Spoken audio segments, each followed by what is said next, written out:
Despite having issued many vlogs on the demise of the Ottoman Empire and the Middle East, including vlogs on Gertrude Bell and Petrie's pups, I've been reluctant to create a vlog on T. Lawrence. Why?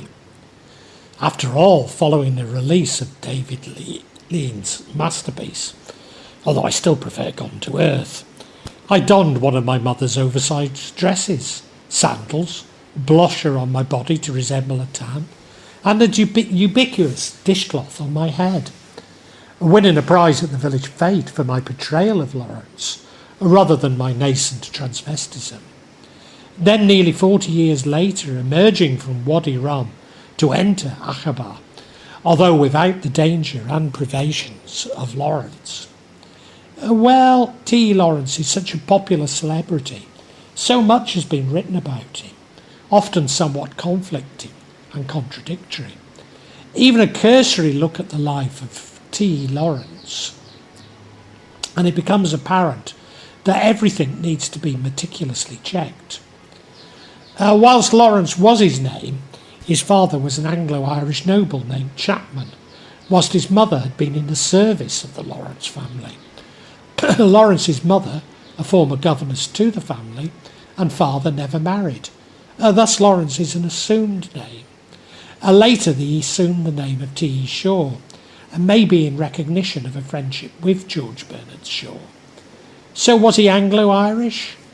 Well, maybe, but he was born in Tremaddock in Gwynedd, what is now Gwynedd, on the 16th of August 1888.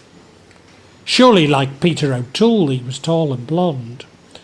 Blonde, certainly, but short, not tall. And wasn't he gay? Well, in the Seven Pillars of Wisdom, his description of abuse by Turkish guards in Deira, whom had captured him, suggests that he certainly wasn't. But having listened to relatives and friends of males he was close to, I've concluded that he was. Despite claims that he was a masochist, I'm sure this was an invention of David Lean, and I believe that I've already intruded into his personal life too much. In fact, the homoerotic abuse in Deira seems to be another invention from the Seven Pillars of Wisdom. So too is the fact that his boathole Clouds Hill in Dorset lacked a toilet. Lawrence rarely slept at Clouds Hill, and at the time inside toilets were rare. Certainly when at Wadi Rum, he would have been used to using a shovel for a toilet. When I slept there, I was struck by the intense daytime heat and biting cold at night. One went to bed without blankets, but quickly piled them on. The cold hit my bladder, but the latrines were a distance from my tent, so I peed behind the tent. The next morning I was mortified to find that my nocturnal adventure was marked in the sand, not having evaporated as I had assumed. And maybe this points to the main source of contradiction. The Seven Pillars of Wisdom is treated by many commentators as an autobiography, despite it containing numerous factual errors. Perhaps it's better to see it as a biographical novel. I would not wish to portray Lawrence as a fantasist, but do note that he carried a copy of Malory's Le Morte d'Arthur with him into the desert. Whilst I have not, it's something I could see myself doing. In fact, Lawrence was often brutally honest and self-deprecating. Having lived with a Bedouin, he learnt that truth is somewhat malleable, and that some adjustment to one's beliefs is essential to achieving harmony. Again, something I too learnt in Arabia and have perfected in Indonesia. Throughout this vlog I will discuss many other contradictions and try my best to be even-handed.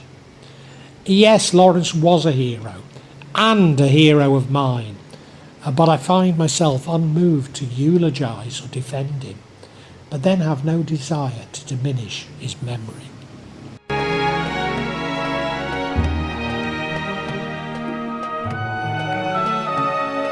Despite his birth in North Wales, Lawrence had an unremarkable middle-class childhood in Oxford, where he spent his time brass rubbing in local churches that he cycled to. a pastime I briefly indulged in my native Shropshire before local vicars began to disapprove. He gained a first class in history from Jesus College, Oxford, during which time he set out alone on a 3-month walking tour of Crusader castles in Ottoman Syria, during which he travelled 1,600 kilometres on foot. In 1910, Lawrence was offered the opportunity to become a practicing archaeologist at Karamesh in an expedition that D.G. Hogarth of the Ashmolean Museum was setting up on behalf of the British Museum.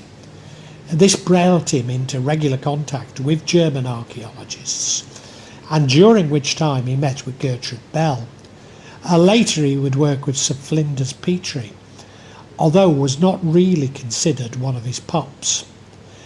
Tempting though it is to portray Lawrence as the last in a line of gifted gentlemen amateurs who shaped the British Empire, he was a part of a trend for recruiting Oxford graduates into the intelligence.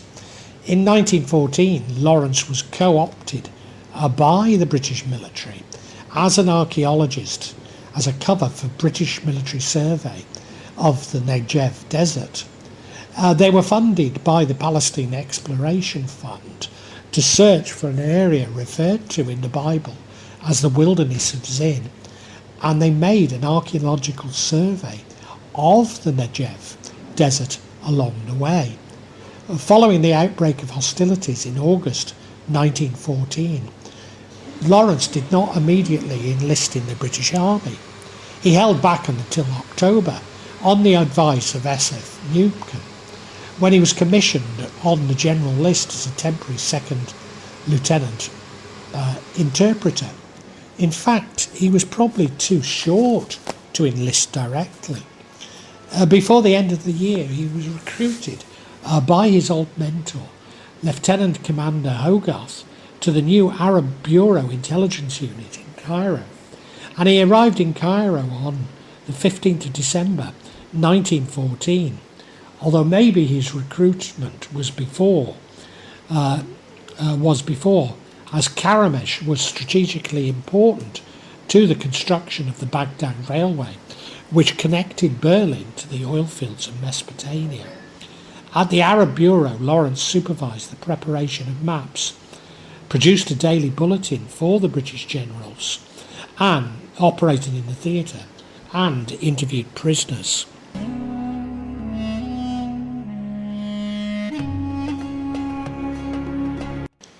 On the 16th of October 1916, Lawrence was sent to the Hejaz on an intelligence gathering mission led by Ronald Storrs. He interviewed Sharif Hussein's son Ali, Abdullah and Faisal, and was later to develop a deep relationship with Faisal. Faisal and Lawrence developed plans to keep the Ottoman army busy, especially frustrating their supply lines through the Hejaz railway. Whilst Lawrence's writings are indeed used as a primer on guerrilla warfare, these tactics only replicated those used by the tribes of Arabia, lacking the resources for modern warfare. These tactics resulted in the capture of Aqa'ba, which, despite not being sanctioned by Cairo, did change attitudes towards him. Indeed, like so many British mavericks, Lawrence had turned Nelson's eye with his superiors, claiming not to have received those he disagreed with. In the popular imagination, the same was true for the fall of Damascus, and certainly Faisal's army played a role, especially in the build-up. But the final capture was much more due to regular Australian troops. This highlights one of the most important myths about Lawrence, that his activities were fundamental in Britain's defeat of the Ottomans, when the truth was that regular warfare led to the final demise of the Ottoman armies. It also points to another popular belief that I'm much less certain about, and that is the Arab Revolt, a phrase I have repeated in previous vlogs. The Ottomans were planning to replace Sharif Hussein as Emir of Mecca, Thus his revolt was much more an act of self-preservation. Certainly his son Faisal did attempt to unite varying Bedouin tribes. But was this pan-Arab nationalism? It should be noted that as Sharif, the family were diametrically opposed to the Wahhabis of the Najd. Indeed, some Salafis today see him as a traitor, notwithstanding his holy lineage. In Cairo, the British had talked of Arab nationalism, and certainly used the Arabs to frustrate the Ottomans was a part of their tactics. But was this an official strategy, or simply one of many competing tactics, including the major differences with Calcutta, who claimed Aden and Somaliland? Lawrence would have known about this tactic. Did he encourage Faisal to see his activities as an Arab revolt? I have to say I'm even unclear that Lawrence himself saw it as an Arab revolt. This interpretation appears to have more resonance with post-war Arab nationalism than that of a historian with a deep understanding of Arab tribes and loose affiliations. Of course, Arab urban intellectuals had conceived of Arab nationalism in the previous century, but this meant nothing to the common Arab. All a wonderful story, but the capture of Aqa'ba was part of the myth created by David Lee. Allenby was both aware of the plan to take Aqa'ba, but supported it through the naval bombardments from the Red Sea. Much is made of Lawrence's demur in Damascus, but he didn't actually arrive until several hours after it had fallen. Was this because the Australian capture of Damascus stole the glory from the Arabs, and maybe even taking a potential territory from them?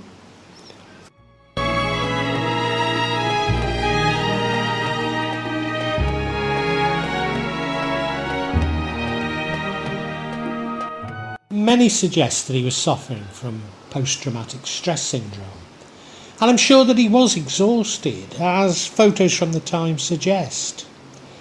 Immediately after the war, he served in the Foreign Office, and then became an advisor to Winston Churchill's Colonial Office. It was much later that this stress is said to have resulted in him taking a lowly job in a quartermaster's store in the Royal Tank Corps. Somewhat more convincing is that Lawrence felt betrayed by Cairo, or even guilty that he had manipulated Faisal, a theory that I have repeated in previous vlogs. Nevertheless, since researching this, I'm not entirely convinced. Yet these misgivings are central to the narrative of the Middle East today. I've no doubt that for a long time, Britain had for a long time coveted parts of the Ottoman Empire. After all, they had already taken Egypt. I had also mentioned how the British either created or at least shaped Wahhabism as a potential thorn in the side of the Ottomans. But remember, the Wahhabis were diametrically opposed to Sharif Hussein. Until the Ottoman Empire sided with Germany, I'm unclear that Britain was united in wanting its destruction. After all, it provided a brake on the ambitions of its, admittedly now fellow allies, France and Russia. Even then, the official position was a series of independent Arab states, which probably informed Lawrence's views. Trotsky's leaking of the Sykes-Picot agreement in Pravda certainly embarrassed the British, and undoubtedly Lawrence. But even then, these were vague agreements with an ally, with whom at the time was seemingly losing a war on the Western Front. Indeed, I believe that Lawrence saw France as the villain, and certainly in France he is still viewed as no friend. Or is even this a misdirection? No, the Balfour Declaration is seen as the real betrayal of the Arabs, and in hindsight it was. maybe even Lawrence's betrayal of Faisal. But again, it was vague. And how could the British offend the Rothschilds and Chaim Weizmann, whom had gifted the British synthetic acetone, essential in explosives? Furthermore, Weizmann had convinced the British that they could not only win the war with Jewish support, but that this meant Zionism. What I'm arguing is that tactically the British promised a number of post-war options at a time when they didn't believe they could win the war. Indeed, whilst making the promises to Weizmann, they were also negotiating with the Young Turks for a separate peace. The British found it easy to compromise with those demanding territory after the war. They might not win. After all, the Middle East, and indeed the world, would be a very different place with a Kaiser having replaced the Raj.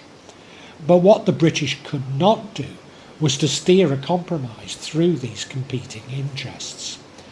Although I'm sure that the newly discovered oil fields of Mesopotamia were of interest to the British, especially as the Royal Navy was converting from coal to oil. I've heard it argued that this duplicity was a reflection of the character of fellow North Walian Lloyd George, who grew up less than 20 kilometres from Lawrence's birthplace. An interesting diversion is the sister Mina Weizmann, who served as a German spy in Syria and Palestine at the time. I promise you, I'm not influenced by the fate of my birth in Britain, a country with whom, like Lawrence, I'm thoroughly disgusted with. But like how now so many of the wars are against leaders who were originally put in place by the CIA, I'm arguing that it's more cock-up than strategy. In fact, in my post-health crisis disenchantment, provides a clue to Lawrence's feelings. I'm sure that Lawrence felt manipulated and betrayed, but it was more the realisation that this is how the world works and always has. Lawrence had devoted his life to lost causes, and in the utter nothingness of knowing, this played on his mind, unwilling to ever again become passionate about anything mildly political, maybe anything at all. Am I reappraising Lawrence's influence on the modern-day Middle East? Yes, certainly. He was undoubtedly a very special person, but his influence on the war effort is very much overstated, and his and the so-called Arab revolt's influence on Arab nationalism something of a fantasy. For example, Gertrude Bell was much more influential at the Cairo conference than he, and in the subsequent development of Iraq. So where does Lawrence's legacy come from? Well, it predates late David Lean. In 1918, American journalist Lowell Thomas went to Jerusalem, where he met Lawrence. Thomas and his cameraman Harry Chase shot a lot of film and many photographs involving Lawrence. Thomas produced a stage presentation which included a lecture, dancing and music, and depicted the Middle East as exotic, mysterious, sensuous and violent. The show premiered in New York in March 1919. The show opened at Covent Garden on the 14th of August 1919 and continued for hundreds of lectures attended by the highest of the land, which ultimately elevated Lawrence to become a household name, something which Lawrence encouraged, and hardly the actions of someone with post-traumatic stress syndrome. Thus Lawrence has become something of a scapegoat for all that is wrong with the Middle East, and forgive my cynicism, but an all too convenient scapegoat, as though the myth had been perpetuated by a powerful state actor. Lawrence later regretted his encouragement of the media, and again I can sympathise, for I too have had my 5 minutes of fame, and like the health crisis, contribution towards my disenchantment and cynicism. Like Gertrude Bell, there's much about Lawrence's death which seems suspicious. There are suggestions that British intelligence was implicated, but having looked at it, I believe if British intelligence were involved, it was in creating a myth that there was something suspicious about it. Like the contradictions in the life of Aleister Crowley, this all leads me to believe that Lawrence was more of a spy than he is being portrayed. As I've mentioned, after the war he worked for the Foreign Office and later for Churchill at the Commonwealth Office. Indeed, prior to his death, it's believed that Churchill was planning to recruit Lawrence to head up a new intelligence service. Later he worked with Hubert Scott Payne to introduce a 11.4 metre long ST-20 seaplane, tender Mark I, into service. These boats had a range of 230 kilometres when cruising at 24 knots and could achieve a top speed of 29 knots. His initial application to join the RAF was refused when W.E. Johns, the creator of Biggles, including, Biggles Flies Undone, as a result of using the false name of John Hume Ross and fake papers. He was accepted and returned with an RAF messenger insisting that he be accepted. Certainly whilst in the RAF he appeared to be in strategically important areas of northwest India, which led to accusations of espionage. At the insistence of George Bernard Shaw, he withdrew an initial first chapter to the Seven Pillars of Wisdom, which reaffirmed his support for Arab independence. It outlined his betrayal of the Arabs and his bitter shame at having done so, although even this is disputed, and there is a claim that he actually told Faisal about Sykes-Picot. But there's a further controversy. It is claimed that the original manuscript was left on a train near Reading, but could it have been stolen?